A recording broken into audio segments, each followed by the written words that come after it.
नमस्कार, आप देख रहे हैं अमर उजाला। मैं सृष्टि आपके लिए लाई हूँ उत्तराखंड की बड़ी खबरें। सर्दी के मौसम में आसन रामसर साइट पर पलाश फिश ईगल के 2 जोड़े पहली बार स्पॉट किए गए हैं। यह विश्व में अत्यंत दुर्लभ प्रजाति है, जिसकी कुल संख्या केवल 2500 मानी जाती है।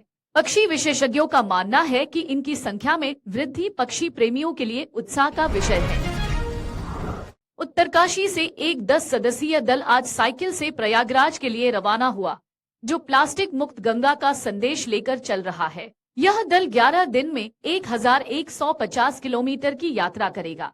अभियान 31 जनवरी तक चलेगा और महाकुंभ तक गंगा को साफ रखने का लक्ष्य है। निर्वाचन आयोग ने निकाय चुनाव के मद्देनजर 7 विभागों को आचार संहिता उल्लंघन के आरोप में नोटिस दिया है। जिलाधिकारियों को ध्वनि प्रदूषण और सरकारी संपत्तियों पर विज्ञापन लगाने के खिलाफ सख्त निर्देश जारी हुए हैं।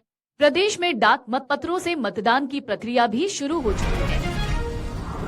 समान नागरिक संहिता लागू होने के बाद अब सभी शादियों का रजिस्ट्रेशन 1 माह के भीतर करना अनिवार्य होगा। इसके लिए जुर्माना भी लगेगा। रजिस्ट्रेशन की प्रक्रिया में अधिकारियों को विभिन्न स्तरों पर जिम्मेदारियां दी गई हैं, जिसमें गांव और शहर दोनों शामिल हैं।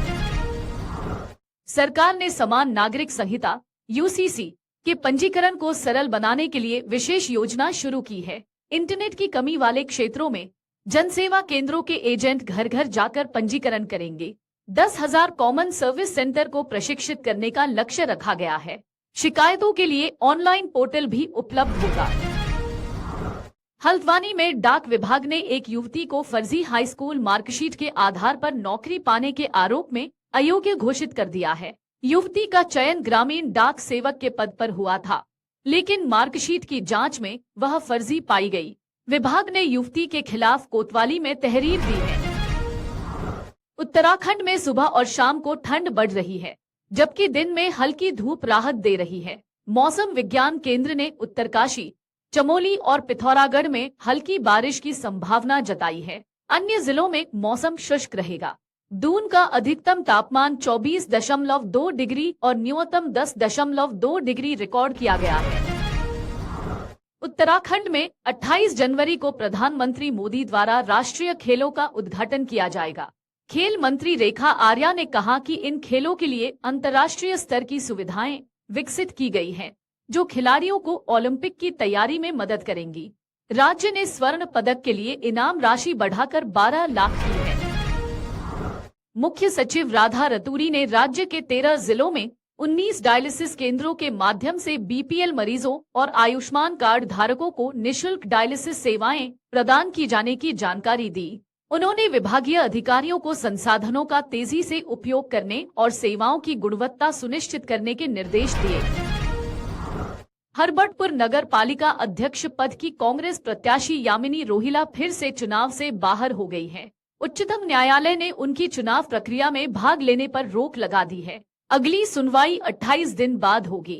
पहले उच्च न्यायालय ने उन्हें चुनाव में भाग लेने का निर्देश दिया था। प्रदेश के 100 नगर निकायों में चुनाव प्रचार मंगलवार शाम 5 बजे समाप्त होगा। 23 जनवरी को 5,405 प्रत्याशियों का मतदान होगा। राज्य निर्वाचन आयुक्त ने बताया कि 30 लाख से अधिक मतदाता मतदान करेंगे। 1,515 मतदान केंद्र और 3,394 मतदेय स्थल बनाए गए हैं। सभी तैयारियां पूरी हैं। खेल मंत्री रेखा आर्या ने 38वें राष्ट्रीय खेलों की तैयारियों की समीक्षा की। उन्होंने अधिकारियों को निर्देश दिए कि बचे कार्यों की प्रगति रिपोर्ट घंटों के हिसाब से दे। सभी आयोजन स्थलों पर वेन्यू मैनेजर पहुंच गए हैं और 22 जनवरी तक सभी काम पूरे करने की बात कही गई है। चमोली जिले के वाइब्रेंट विलेज की 10 महिलाएं दिल्ली में गणतंत्र दिवस की परेड में शामिल होंगी। ये महिलाएं 23 जनवरी को आईटीबीपी जवानों के साथ दिल्ली के लिए रवाना होंगी। सभी महिलाएं सीमांत क्षेत्रों में स्वरोजगार से जुड़ी हैं और पिछले वर्ष भी इस परेड में शामिल होने का न्योता मिला था। रविवार को शिमला बाईपास पर बजरंग दल के कार्यकर्ताओं ने संरक्षित पशु काटने के विरोध में प्रदर्शन किया।